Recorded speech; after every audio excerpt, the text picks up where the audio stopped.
Oke, kami dari kelompok 7. Yang pertama ada Mas Andi Farisma, yang nanti akan menjelaskan tentang step by step di aplikasi CASP. Kemudian saya, Husni Rahmawati, akan menjelaskan regresi tunggal dan ganda secara teoritis. Analisis regresi ganda merupakan sebuah model probabilistik yang menyatakan hubungan dua variabel, yaitu variabel independen atau biasa diwakilkan dengan variabel X, dan juga variabel dependen atau biasa diwakilkan dengan Y. Nah, perbedaan antara analisis regresi dengan analisis korelasi yaitu analisis regresi mengukur besarnya pengaruh variabel X terhadap variabel Y.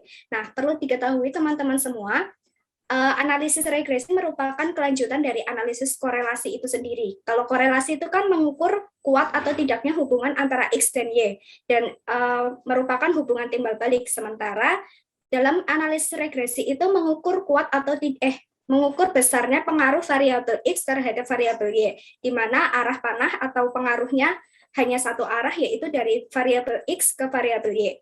Nah, contohnya, misalnya kita meneliti hubungan antara motivasi belajar yang diwakilkan dengan variabel X terhadap variabel Y.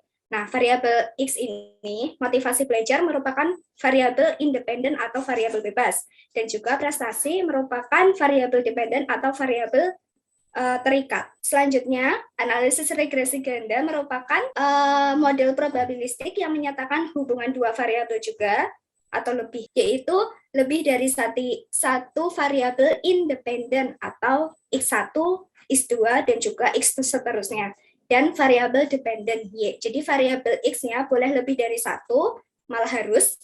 Nah, variabel dependennya itu hanya boleh satu, Y. Nah, perbedaan antara analisis regresi sederhana dan analisis regresi ganda yaitu pada jumlah variabel independennya atau variabel X-nya. Contoh, hubungan antara motivasi belajar X1, lalu IQ X2 terhadap prestasi Y. Tahapan analisis regresi. Pertama, asumsi. Dalam asumsi, kita memiliki beberapa hal atau poin yang harus dipenuhi. Pertama, residual atau sisaan berdistribusi normal. 2. Ragam dari residual homogen. 3. Tidak terdapat multikolinearitas antar variabel bebas untuk regresi ganda. Yang keempat, tidak ada autokorelasi di antara residual atau sisaan untuk data deret waktu. Yang selanjutnya yaitu identifikasi dan pembuatan model. Nah, nanti identifikasi dan pembuatan model akan dijelaskan dalam tabel koefisien sama ANOVA. Yang ketiga, kita mengajukan pengujian terhadap model regresi. Pengujian ini dilakukan secara simultan dan juga simultan atau bersama, itu menggunakan uji F atau ANOVA, lalu parsial atau koefisien menggunakan uji T. Nah, yaitu model regresi linear sederhana. Oke, regresi linear sederhana ada dua macam, yaitu linear positif dan juga linear negatif. Dalam X diikut dengan kenaikan variabel Y. Sedangkan dalam regresi linear negatif terjadi apabila maka nilai variabel turun, begitu pula sebaliknya. Model probabilistik untuk regresi linear sederhana yaitu Y sama dengan beta 0 ditambah beta 1 X tambah epsilon. Epsilon itu bisa dikatakan sebagai Galat error. X adalah variabel independen, Y adalah variabel dependen, adalah parameter-parameter yang nilainya tidak diketahui, disebut pula sebagai koefisien regresi, dan epsilon adalah kekeliruan atau galat acak. Model regresi linear ganda. Model regresi linear ganda mirip dengan model regresi linear sederhana. Bentuk antara model regresi linear ganda dengan K variabel independen adalah sebagai berikut.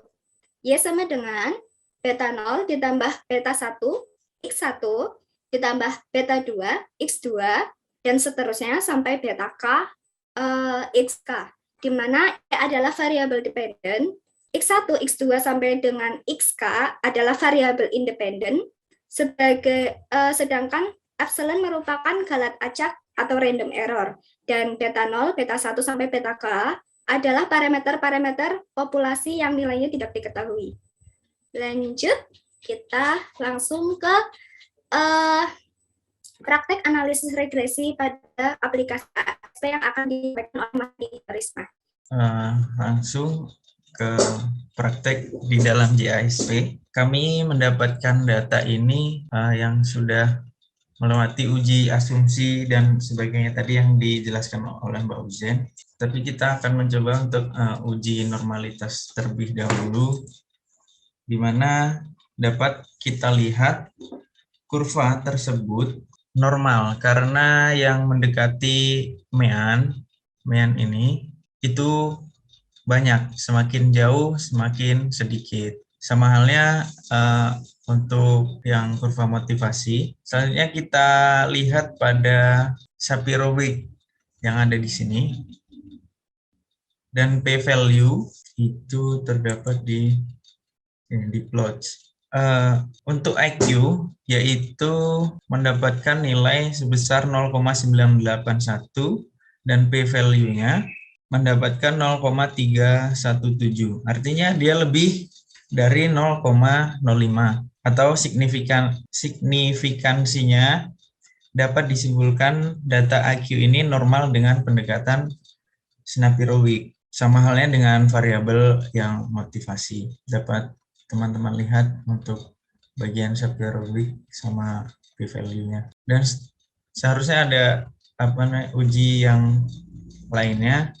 Karena ini datanya sudah memenuhi, kami melangsungkan saja untuk analisis linear sederhana, di mana motivasi sebagai independen kita masukkan kepada covariate, dan untuk prestasi kita masukkan ke dependent variable. Nah, berikut adalah hasil dari data yang kita masukkan. Kita lihat di model summary, pada H1 R square-nya atau R2 bernilai 0,319. R-square ini adalah varian explain atau varian dari variabel prestasi yang mampu dijelaskan oleh motivasi. Jadi di sini motivasi mampu menjelaskan 0,391 atau 3,91% dari variabel prestasi. Lanjut pada tabel ANOVA. Pada tabel ANOVA ini menunjukkan bahwa prediktor yang kita masukkan mampu memprediksi variabel dependennya. Di sini kita lihat nilai F sebesar 48,794 dan P-nya kurang dari 0,001. Jadi dapat disimpulkan bahwa motivasi secara signifikan mampu memprediksi atau mempengaruhi prestasi. Itu. Lanjut ke tabel koefisiennya, koefisien regresi. Kita lihat H1-nya lagi. Di sini ada unstandard dan standar. Bedanya apa sih unstandard ini? Tergantung matrik kita. Jadi kurva datanya jika jutaan atau data dari sampel itu berjumlah jutaan, maka di sini unstandardnya akan berjumlah jutaan juga. Dan kalau untuk standar, udah terstandar rata-rata nilainya dari 0 sampai 1. Jadi kalau kita mau membandingkan, kita lihat yang standar. Tabel koefisien ini menunjukkan nilai T, berarti daya prediksi apakah signifikan atau tidaknya. Tapi masing-masing prediktor atau variabel independennya, karena di sini hanya satu variabelnya itu motivasi, maka nilai signifikannya juga sama signifikan seperti yang pada tabel ANOVA tadi. Lanjut ke regresi linear berganda. Hampir sama dengan regresi sederhana, tapi ini lebih independen ya. Kita menambahi EQ. Kalau yang tadi hanya motivasi saja, kita menambahkan IQ karena harus lebih dari 1. Dan dependennya masih sama prestasi.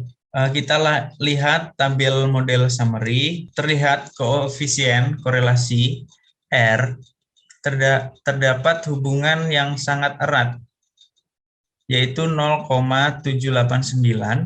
Hasil perhitungan ini menunjukkan bahwa terdapat hubungan yang erat antara prestasi dengan IQ dan motivasi. Kurang lebih penjelasannya hampir sama seperti regression linear berganda sederhana. Selanjutnya koefisien R square-nya yaitu bernilai 0,623. Hal ini menjelaskan perubahan dari prestasi sebanyak 0,623 disumbangkan dari IQ dan motivasi. Sisanya, sisa dari 0,623 yaitu ada 0,377 itu disumbangkan dari faktor-faktor yang lain. Selanjutnya kita masuk ke tabel ANOVA. Terlihat bahwa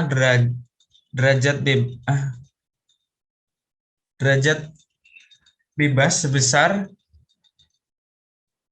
ini 75. Nilai F hitung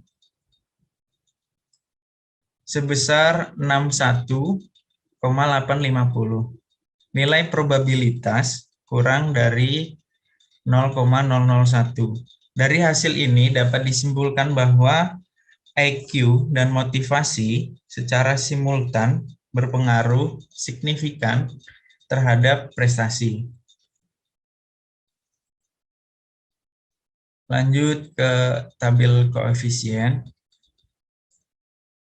Terlihat untuk variabel IQ, di sini nilai estimasi unstandarnya 0,236. Nilai standar yaitu 0,49. Nilai T hitung sebesar 6,783 dan nilai probabilitas kurang dari 0,001. Dari hasil ini dapat kita simpulkan bahwa IQ berpengaruh signifikan terhadap prestasi. Selanjutnya yaitu pada variabel motivasi.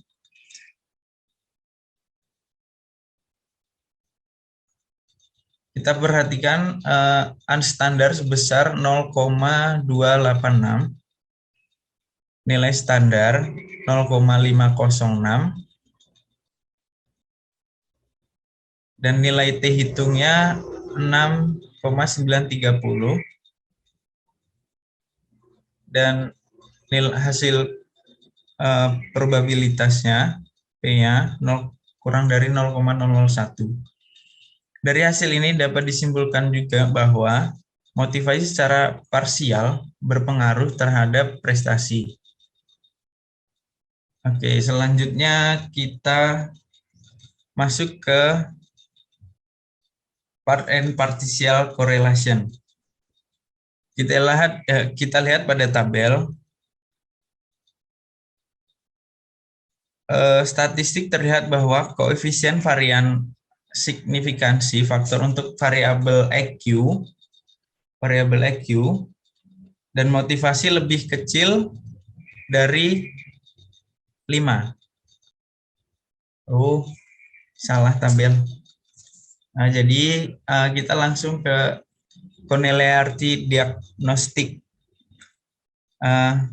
Terlihat bahwa koefisien varian signifikansi faktor untuk variabel IQ di sini dan motivasi lebih kecil dari 0,05 sehingga dapat kita simpulkan bahwa tidak terdapat multikulineritas dalam kasus ini atau antara variabel IQ dan motivasi tidak saling berpengaruh satu sama lain. Jadi IQ dan motivasi ini tidak ada pengaruh untuk masing-masing variabelnya. Jadi motivasi tidak mempengaruhi IQ tidak mempengaruhi motivasi.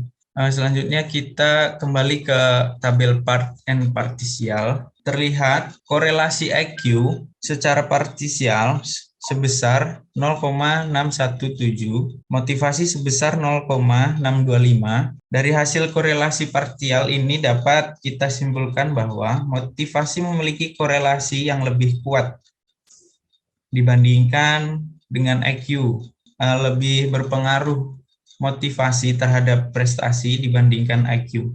karena di sini nilainya lebih besar motivasi. Sedangkan EQ 0,617 untuk motivasinya 0,625. Ini saya lanjutkan ke tabel yang koefisien covariance matrix saja. Untuk menjelaskan koefisien covariance matrix, terlihat bahwa nilai EQ sebesar 0,001 dan motivasi sebesar 0,002. Dapat kita simpulkan bahwa tidak terdapat korelasi antara sesama variabel bebas. Seperti halnya yang collinearity diagnostik tadi.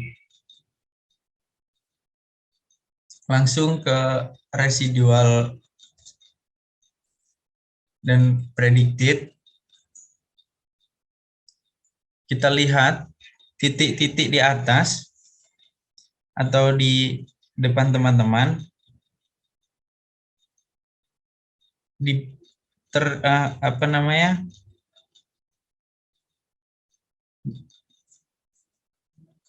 tersebar dan di bawah di sumbu 0, sehingga dapat kita simpulkan bahwa tidak terdapat heterodistisial pada kasus ini, dan dapat dikatakan bahwasannya data ini termasuk data yang homogen. Seperti itu. Selanjutnya dapat kita lihat ke residual histogramnya. Nampak jelas kurva dapat disimpulkan bahwa data yang digunakan berdistribusi normal. Karena lebih seperti yang di regression sederhana tadi.